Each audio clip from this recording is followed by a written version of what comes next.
너희들 샬롬 하고 인사하십니다. 할렐루야. 샬롬 샬롬 샬롬 샬롬 샬롬. 하나님 사랑합니다. 여러분 주 안에서 사랑합니다. 시편 중에 가장 긴 시편 119편이죠. 말씀을 묵상하는 기쁨이라는 제목으로 우리 함께 은혜를 나눠보십니다. 오늘은 119편 9절에서 16절을 중점으로 우리 함께 말씀의 깊은 뜻을 나눠봅니다. 1, 2절에는 어떤 자가 복이 있다 하죠. 행위가 온전하여 야훼의 율법을 따라 행하는 자들은 복이 있으며 행위가 온전해야 된다. 야훼의 증거들을 지키고 전심으로 야훼를 구하는 자는 복이 있다. 하나님을 전심이 따르고 하나님을 전심이 알아가려고 노력하는 자들에게는 복이 있다. 하나님을 사랑하는 자들이 율법을 지키죠. 무엇으로 그 행실을 깨끗하게 하리까? 9절입니다. 성령이 무엇으로 행실? 하나님의 말씀은 우리 행실과 영혼을 깨끗하게 하신다. 말씀이죠. 요한복음 17장 17절에 그들을 진리로 거룩하게 하옵소서. 하나님의 말씀은 진리입니다 합니다. 또한 베드로전서 1장 20절에 너희가 진리를 순종함으로써 너희 영혼을 깨끗하게 한다. 내 눈을 열어 주의 율법에서 놀라운 것을 보게 하소서. 또한 18절에도는 본문 18절에도 그렇게 말씀하고 있는데요. 하나님은 우리의 눈과 마음을 열어 말씀을 깨끗하게도 하시지만 눈을 열어도 보지 못하게도 하신다라고도 말씀합니다. 마태복음 13장 14절에서 17절 이사야의 예언이 그들에게 이루어졌으니 일렀을 때 너희가 듣기는 들어도 깨달지 못할 것이요 보기는 보아도 알지 못하리라. 이 백성들의 마음이 완악하여져서 그 귀는 듣기에 둔하고 눈은 감았다라고 표현을 했습니다. 이사야 29장 9절에서 14절에도 대저 야훼께서 깊이 잠들게 하는 영을 너희에게 부어주사 너희 눈을 감기셨음이니 모든 계시가 너희에게 봉한 척의 말처럼 되었다. 어떤 계시도 봉한 책의 말씀처럼 아무리 들어도 아무리 봐도 알지 못한다. 참 무서운 말씀을 하고 있습니다. 우리가 영혼의 굶주림과 목마름을 과연 느끼고 있는가? 사람은 육체를 가진 동물이죠. 그런데 육체를 가진 동물인데 어떻습니까? 영적인 존재이기도 합니다. 육체의 건강에 대해서 우리가 관심이 많습니다. 한 끼만 먹지 않아서 배가 고파요. 그죠? 사흘 굶어가지고 도둑질하지 않는 사람 없다라는 옛말이 있듯이 과연 우리는 영의 양식을 먹지 않아도 배가 고프지를 않는가? 그렇다면 병들어 있다라고 봐야 되겠죠. 잘 차려진 밥상을 대하면 식욕이 생기고 또한 맛있게 먹는 것처럼 하나님의 말씀을 보면 우리는 그 말씀이 너무 귀하고 너무 달게 느껴져야 우리 영혼이 건강하다. 영혼의 양식을 먹지 않았음에도 배고픔을 느끼지 못한다면 영혼에 병이 들어있다라고 우리가 봐야 된다. 하나님은 우리와 교제하고 싶어 해요. 우리가 좋아하는 사람, 사랑하는 사람, 또 우리 부모님이 자녀들 낳아가지고 기를 때 어때요? 아이가 엄마 보고 빵빵 웃고 하면 달려가고 하면 얼마나 이뻐요. 정말 그냥 꽉 끌어안아주고 볼을 비비고 그냥 그러죠. 이 세상에 뭐보다도 아이가 가장 이뻐요. 뭐 할 때 아무것도 모르고 천진난만해가지고 그냥 엄마밖에 모르고 엄마한테 귀여우고 엄마를 보면은 눈만 부딪혀도 그냥 웃고 끼득거리고 웃고 하면 얼마나 이쁩니까? 이런 것처럼 아버지도 우리와 함께 교제하기를 원하신다라는 거죠. 창조주 하나님과 피조물인 인간이 만나는 것이 그런데 쉽지가 않은 게 문제다. 거룩한 하나님과 죄인된 인간 사이에는 뭐가 있어서요? 장벽이 있어서이죠. 예쁜 새 한 마리가 날아왔는데 그 새가 너무 예뻐서 잡으려고 하면 새가 어떻게 해요? 도망가는 거와 똑같아요. 왜냐하면 다르기 때문에 그렇습니다.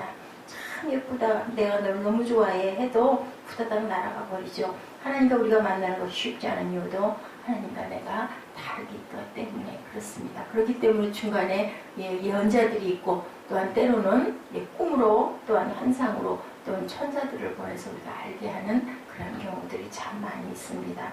그래서 꼭 하신 말씀이 뭐라고 그러세요? 두려워하지 말라, 놀라지 말라. 내가 너를 지키고 나는 내 하나님이다. 내가 너를 언제까지나 너와 함께 해야 되겠다. 이렇게 말씀으로 주시죠. 우리에게 다가오시는 가장 귀한 방법, 말씀으로 다가오신다. 하나님은 모세를 위해서 모세가 상하지 않게 하시려고 그 옆을 잠시 스쳐갔다고 성경에는 기록하고 있습니다. 하나님과 복을 아무리 누린다 하더라도 하나님께 옆에서 손 붙들고 갈 수는 없다라는 거죠. 하나님은 우리에게 그래서 항상 말씀을 주신다.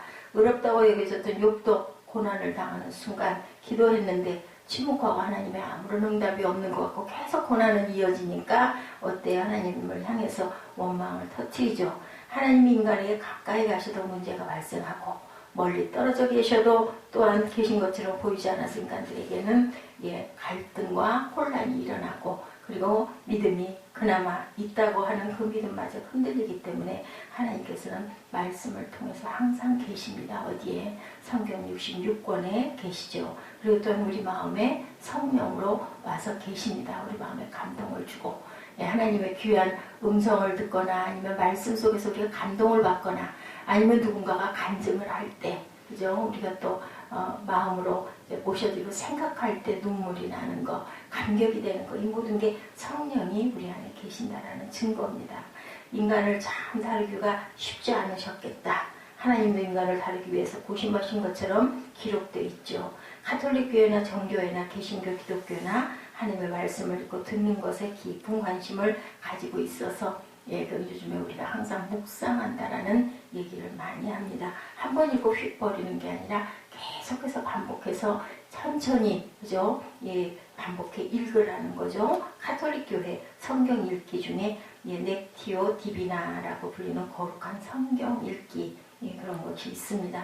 영적인 성경 읽기인데 4가지 읽기 방법을 갖고 있다고 합니다. 첫 번째는 넥티오, LCTIO 발음대로 읽지요. 성경을 천천히 여러 번 반복해서 읽을 것을 권유하고 있어요. 두 번째는 메디타티오, 묵상. 하나님의 말씀이 나에게 어떻게 적용될 수 있는지를 내게 가르치시는 게 무언지 깊이 묵상한다. 세 번째는 오라티오, 기도입니다. 하나님을 향해 마음을 열고 본문에 응답하며 하나님께 나아가라는 것이라고 합니다. 그리고 마지막으로는 컨템플레티오, 관상기도, 하나님과의 연합이죠. 묵상을 뛰어넘어서 하나님과 신비적인 만남, 체험, 그러한 자리에 들어가라고 요청하는 거라고 합니다. 말씀은 하나님 나라를 세우는 길의 기초이죠. 종교개혁자 그런데 마틴 루터는 하나님과의 신비 속에 개인적인 친화하는 것을 거절하고 말씀을 통해 세상으로 나아갈 것을 가르치고 있죠. 그래서 마틴 루터가 부르짖은 게 오직 은혜, 오직 말씀, 그죠? 오직 믿음, 믿음으로 우리가 의롭게 된다라고 합니다. 말씀으로 우리가 깨달아 나간다. 오직 아무것도 없다. 말씀밖에 없다. 계속 읽어라 이런 거예요. 종교개혁을 일으키면서 3,000개 이상의 설교를 하고 마틴 루터는 5만 페이지 이상의 책을 썼다고 합니다. 그의 핵심은 성경을 바르게 읽는 것이었다고 해요. 성경의 말씀은 교회가 그동안 가르쳤던 교리보다 우선하고 교황도 교회도 잘못 해석할 수 있다는 겁니다. 맞습니다. 교황이라고 또 어떤 아주 훌륭한 목사님이라고 해서 성경을 100% 온전하게 이해했다고 볼 수는 없죠. 그래서 우리는 여러 사람들의 그 말씀들을 종합으로 자주, 어제 이용호 목사님도 말씀하셨지만 은혜가 있는 그런 말씀들 대개는 그저 많이 올라와 있는 인터넷에 올라와 있기도 하고 그 동영상 설교가 나와 있는 그런 목사님들의 설교는 그래도 증빙이 된 설교들, 왜냐하면 많은 사람들이 보기 때문에 신경을 쓰죠. 그래서 우리가 동영상을 찍는 이유도 내 말씀이 바로 나가게 하기 위한, 그죠? 우리 하나님이 보이시지 않으시는 분이다 보니 아무도 그런 것을 검증하지 않고 보여지지 않으면 말은 하고 넘어가 버리잖아요. 그러면 성도들에게 설교할 때 내 얘기를 많이 하게 되고, 어저께 재미있는 표현을 하셨지만 그 하나님 말씀이 아닌 내 얘기를 많이 하게 되고 주변 이야기 많이 하게 되고, 그렇게 하다 보면은 옳은지 틀린지 성도들 입장에서는 그것을 알 수 없고 듣는 말이 그냥 내 귀에 들어오면 그게 또 계속 반복이 되죠. 1년이고 5년이고 10년이고 섬기는 교회 목사님이 말씀을 하시는 그것이 내게는 양식이 되고 내 지표가 되는데 온전치 못하게 말씀을 전하다가는 영적인 양이 병이 들게 됩니다. 그렇기 때문에 우리는 항상 하나님이 보고 계신다라는 그 하에, 또한 많은 사람들이 들어도 많은 사람들이 봐도 옳은 말씀이야, 성경에 기준되어 있어라는 것을 우리가 깨달아 알기 위해서도 여러분의 목사님들의 설교를 또 들을 필요가 있다. 목회자들도 마찬가지입니다. 다른 주변에 계신 목사님들 설교를 인터넷을 통해서라도 일일이 가서 들을 수는 없으니까 그렇게라도 듣고 또는 거기서 감동도 얻고 또 그것을 우리 교회에 적용도 하고 내가 하는 말씀 증거할 때 또 그것을 또 좋은 뜻으로 잘 인용해서 쓸 수 있는 것도 귀하죠. 세 가지 성경 읽기 방법. 첫 번째, 오라티오, 기도. 하나님의 말씀을 벌써 읽을 때 그냥 읽지 말고 기도하면서 읽어라 라고 이렇게 말씀합니다. 내 지성과 감성과 이성과 의지를 하나님께 맡기면서 읽어나가라는 거죠. 마음으로 사모하라는 거죠. 하나님, 제가 이거 성경 읽는데요, 깨달음 주시옵소서, 하늘의 지혜로 저를 알게 하시옵소서 하고 간구하라. 시편 119편에 가르치고 있죠. 18절에 내 눈을 열어서 주의 율법에서 놀라운 것을 보게 하소서. 나에게 주의 법도들의 길을 깨닫게 하여 주소서. 그리하시면 내가 주의 기이한 일들을 작은 소리로 읊조리이다. 27절에 이렇게 나와 있습니다. 34절에 나로 하여금 깨닫게 하여 주소서. 내가 주의 법을 준행하며 전심으로 지키리이다. 하나님이 눈을 열어주시고 깨닫게 해주셔야 말씀 속에 담긴 하나님의 뜻이 발견된다. 예, 그렇기 때문에 기도하며 읽는다는 것. 우리가 세상에 살면서 정다운 벗 아니면 내가 사랑하는 사람과 얘기할 때 그런 얘기하죠. 이제 눈빛만 봐도 그 사람이 뭘 얘기하는지를 알 수 있다. 왜요? 내가 그 사람을 사랑하고 그 사람 생각을 하기 때문에. 하나님도 마찬가지입니다. 하나님께 우리가 마음으로 다가가기 원하고 자꾸 사모하면 하나님 말씀 내게 오면 꿀처럼 달아지죠. 하나님의 눈을 열어주시고 깨닫게 해주셔야 내가 그 진리를 발견할 수 있습니다. 고백이죠. 두 번째는 메데디타티오, 묵상.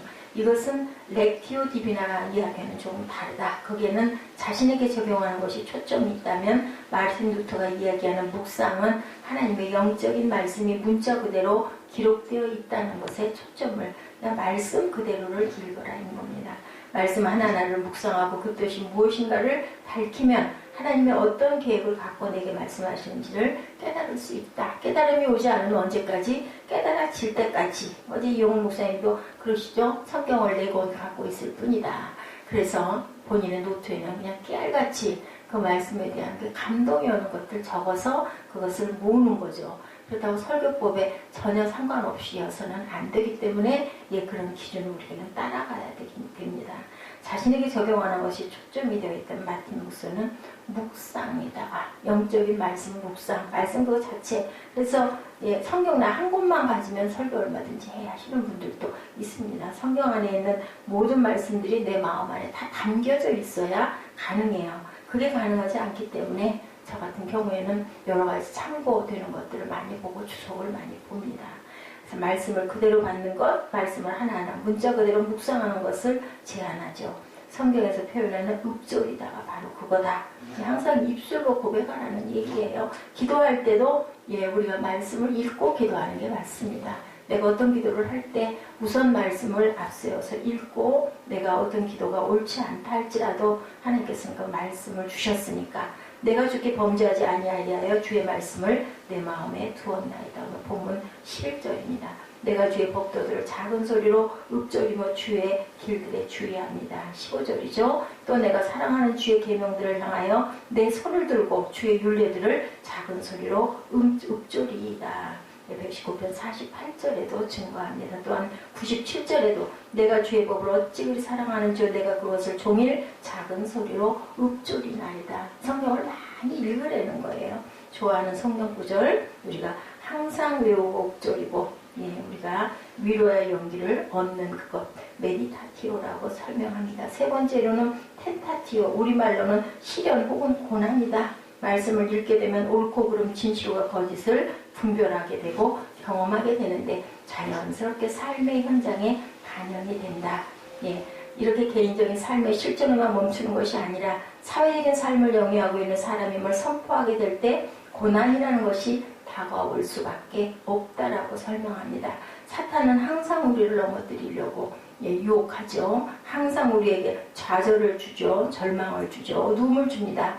하나님 말씀의 사람은 사탄에게 저항하고 사탄을 넘어서는 길을 말씀을 통해 얻고 나간다. 그것이 바로 최고의 지혜다.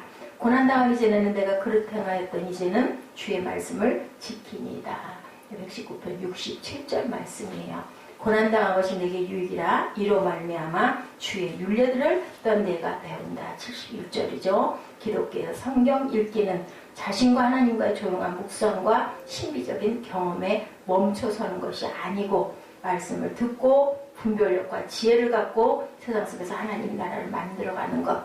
고난도 불사하고 어려움에 부딪히면서도 뭐 해봐요? 뚫고 나가야 되죠. 비상해야 되죠. 도전해야 된다. 도망가서는 안 된다. 기독교 신앙의 중심에는 무엇이 있다? 말씀이 있다.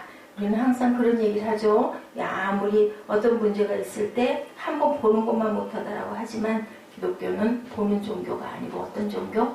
듣는 종교다. 예, 보는 종교는 어때요? 화려한 것, 눈에 보이는 것, 예, 아주 좋아 보이는 것, 그런 것들이 현혹되기가 너무 쉽다. 교주들이 되게 그렇다고 그러죠. 모처럼이 기가 막히고 막 그냥 아주 황홀하게 휘황찬란하게 치장을 한다고 합니다. 종교도 또한 보면은 너무 성전을 휘황찬란하게 얘가 아주 사람 마음에 압도가 될 만큼 그렇게 만들어 놓는 그런 것 위험하죠. 카톨릭 교회와 개신교 교회 조그마한 성전 아니면 카톨릭 웅장하죠. 멋지죠. 예, 눈에 보이는 것들에 잘못하면 위압감에 눌리게도 된다. 예, 어때요? 성찬식을 또한 너무너무 매일매일 자주 하는 것도 어떻게 보면 성찬을 통해서 사람들에게 안도감을 주려는 것인데 그것은 본인의 해석이 달려있겠죠. 예, 주님은 식사하실 때마다 성찬을 너무너무 매일매일도 성찬을 하셨다고 합니다. 개신교는 눈에 보이는 것이 아니라 어디? 하나님 나라에. 설교하는 도중에 하나님 말씀 속에서 우리가 깨달아야 된다. 바울은 로마서 10장에서 믿음은 어디에서? 들음에서 난다. 들음은 예수 그리스도의 말씀으로 생긴다. 우리에게 가르쳐 주고 계시죠. 기독교 신앙의 비밀은 들음의 세계에 우리의 마음을 열어놓는 것이다. 그것이 어때요? 건강한 육체가 밥을 먹고 배고파하는 것처럼 우리 영혼도 건강하다면 항상 어때요? 영적인 갈급함을 느끼고 목마름을 느끼고 하나님의 말씀의 생수를 사모해야 된다. 시편 기자는 말씀을 우리를 새롭게 한다고 말씀합니다. 첫 번째는 배우기를 열망하라. 찾고 싶은 마음, 배우고 싶은 마음을 가지라는 거죠. 스펀지처럼 말씀을 흡수하고 싶어 해야 된다. 내가 전심으로 주를 찾았사오니 오늘 보면 10절이죠. 주의 윤례들을 내게 가르치소서 12절입니다. 배우는 종교라는 것 어떻게 하기를 원한다고 그래요? 하나님 알아가기를 힘써 하겠습니다 라고 해요. 안 배우고 되는 일은 아무것도 없습니다. 그래서 옛말에도 저 3살짜리 애기에게 80 먹은 할아버지가 할머니가 배운다고 그래요. 예, 요즘 세대가 얼마나 빠르게 막 갑니까? 그렇기 때문에 우리는 늘상 배우는 자세를 가져야 된다. 언제까지? 죽을 때까지 배워가죠. 하나님 말씀도 마찬가지입니다. 어떻게 성경 66권 안에 있는 말씀을 우리가 다 안다고 장담할 수가 있겠습니까? 항상 접하는 말씀이지만 매일매일 말씀이 살아있기 때문에 새롭게 우리에게 느껴지고 다가옵니다. 청년이 무엇으로 그 행실을 깨끗하게 하리까? 주의 말씀만 지킬 따름이다. 하나님을 열정으로 사모하는 상태의 사람들을 나이가 들었든 젊었든 청년이라고 표현을 합니다. 그런 자들은 주의 말씀만 지킨다. 우리가 영으로 하나님의 말씀을 사랑하고 사모하면 영혼이 청춘처럼 새로워진다. 절대로 늙지 않는다. 노쇠하지 않는다. 몸은 늙어도 몸은 기력이 없을지 모르지만 우리 영혼은 점점 더 하나님 앞으로 날아간다. 예, 그렇죠. 우리가 항상 레슨 한다고 얘기하죠. 이 레슨이라는 것이 읽고 또 읽으라는 의미를 갖고 있다고 합니다. 레슨 on the lesson이라고 말씀한다고 그래요. 예, 성경을 이렇게 읽으라고. 예, 하나님이 주신 축복 어때요? 말씀을 통해 내가 누군가 확인하고 나에게 주신 하나님의 사명을 깨달는다면 그보다 복된 인생이 없다. 하나님이 나를 지으신 것을 내가 알고 내 아버지를 알고 어때요? 고아가 얼마나 안쓰러워요. 근데 우리는 고아가 아니라 내 아버지, 육의 부모도 알지만 내 영의 부모도 알고 깨닫고 나가니 얼마나 복된 삶인가. 하나님만 계시면 내 편으로 계시면 우리가 겁낼 것도 두려울 것도 없다라고 항상 말씀하고 계시죠. 나와 함께 하시는 하나님 오늘도 감사하시고 기뻐하시면서 어느덧 1월이 이제 기울어 다가가고 있습니다. 마지막 주일을 아름답게 준비하는 한 주가 되도록, 또 주연 3주를 다가오고 주연 4주가 지나가고 나면 고난주일이 옵니다. 그래서 깊이 감사로 하나님께서 고난을 당하심으로 우리의 모든 죄를 사해 주시기 위해서 오셔가지고 한 발 한 발 십자가 앞으로 다가가는 그 기간을 우리가 더욱더 거룩하게 지키는 저와 여러분 되시기를 주님의 이름으로 축복합니다. 기도하십니다.